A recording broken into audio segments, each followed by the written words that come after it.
Enfim, o História Comigo tá chegando ao fim, mas chegando ao fim nesse ano letivo de 2020, tá? Fico com o coração bem apertadozinho, mas muito contente porque eu tenho certeza que todas essas nossas aulas ajudou e muito a vocês, tá certo? A se desenvolverem, se desempenharem aí nas atividades avaliativas, nos exercícios, nas atividades para casa ou até mesmo nas avaliações. Quem aproveitou, as notas falaram bem mais alto, tá certo?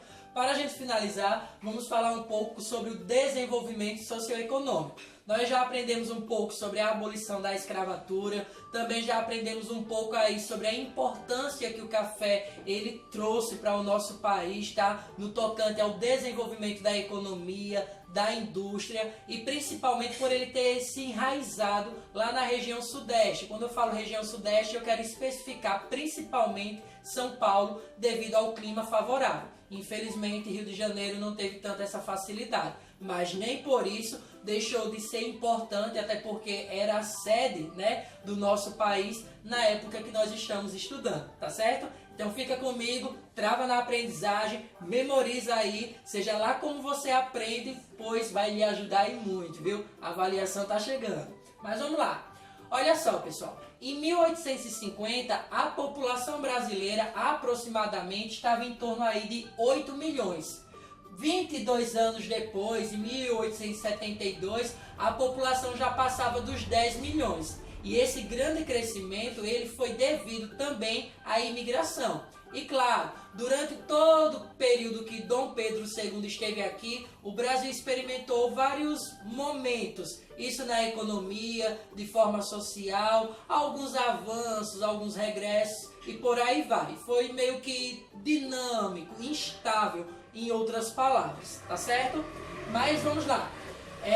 Foi desenvolvido dentro desse período a cultura tanto do café como também da cana-de-açúcar. Vale a pena a gente ressaltar que no período que nós estamos falando não existiam os grandes centros urbanos como nós conhecemos hoje em dia. Era mais as grandes fazendas, era mais uma população agrária, rural, tá certo?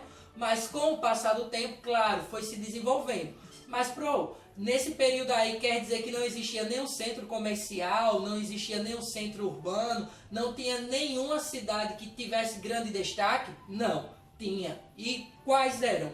Vamos lá. Nós tínhamos Rio de Janeiro, Recife e Salvador. Essas três cidades eram cidades portuárias. Consequentemente, elas tinham grande transação comercial, porque, como eu já falei, né, por serem portuárias, elas tinham seus portos e principalmente chegavam muitos navios. E isso facilitava a importação de produtos que vinham de outros países, como também o escoamento da produção que nós tínhamos aqui, tá certo? Então elas tiveram um grande papel de destaque. Mas para elas poderem se desenvolver, crescerem, teve que ter, vamos dizer assim, algumas regalias. Elas tiveram que requerer alguns direitos, algumas necessidades. Elas reivindicaram, né? Nós estamos aqui em papel de destaque, para a gente brilhar é necessário ter algumas coisas. Quais eram essas coisas? Vamos ver? A instalação da iluminação pública, nesse momento era gás, não era eletricidade, como vocês estão acostumados, tá? Depois vocês perguntam aí aos seus avós, os seus pais, aqueles que alcançaram aí o lampiãozinho, né? Quem sabe, né? Que tinha que abastecer com gás, normalmente é para poder ter um pouco de iluminação dentro de casa, as velas, ou quem não tinha, infelizmente, ficava na escuridão. Pois é. Além do mais, tinha também a rede de água e esgoto, porque ao contrário, se não tiver esse saneamento básico, existe muita disseminação de doenças, tá? Infecciosas, contagiosas e por aí vai. Então tem que ter toda essa rede de tratamento de esgoto, de água e seus afins. Também temos aqui a questão da melhoria nos transportes, porque houve um grande investimento. Lembra lá que os paulistas eles começaram a investir nas indústrias? Então era necessário que os trabalhadores tivesse que se locomover de um local para outro, e para agilizar, para facilitar, houve o aperfeiçoamento nesses transportes e também, consequentemente, na própria comunicação.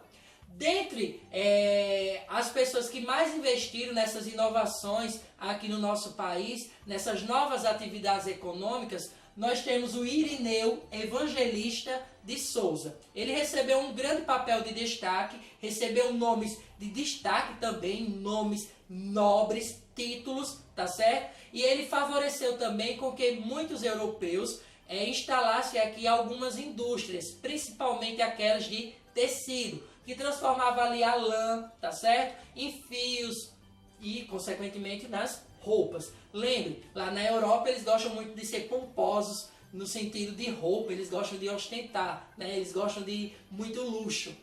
Aí, em 1854, o Irineu ele recebeu o título de Barão de Mauá. Mauá é um município de São Paulo, tá certo, pessoal?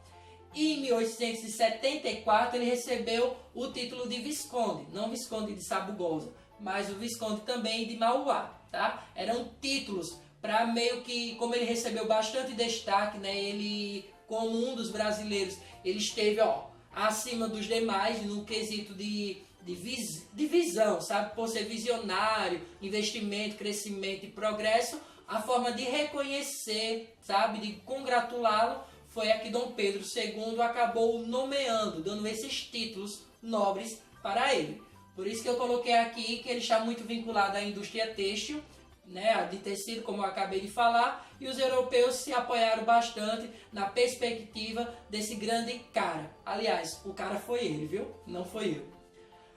Rio de Janeiro teve um grande crescimento? Sim, principalmente através do comércio no final do século XIX. Lembre, cidade portuária, a exportação e a importação, colocar produtos para serem vendidos lá fora e ao mesmo tempo consumir produtos que vinham de outros países. E nós também temos aqui São Paulo, que teve um grande desenvolvimento, tanto na cultura do café, como também pela chegada dos imigrantes, que foram os novos trabalhadores da época. Por fim, eu tenho um babado histórico.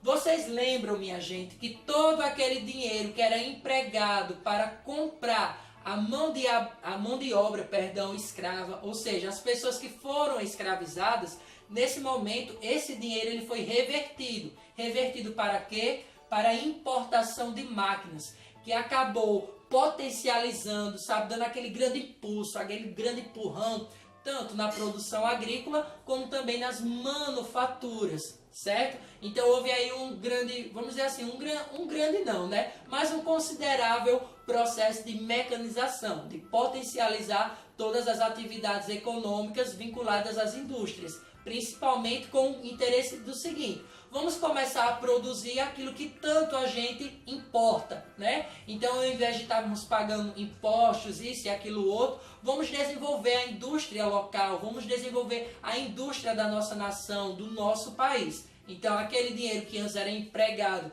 de forma desumana para a escravidão, no sentido, agora ela já está sendo empregada no sentido de potencializar. E isso, claro, de uma forma precária, nos seus primórdios, vai desenvolver a indústria, que até hoje é muito importante em boa parte das regiões do nosso país, principalmente porque traz a oportunidade de emprego para muitas pessoas, tá certo? Espero que vocês tenham compreendido esse mega resumo da nossa última História Comigo e eu te aguardo no próximo ano letivo, tá? Saudades? Dá uma revisadazinha aí que eu tenho certeza que você vai aprender e reforçar ainda mais todo o conteúdo e toda a aprendizagem solidificada até o momento. E o que eu deixo? Um forte abraço virtual, um mega beijo e eu te aguardo. Tchau, tchau!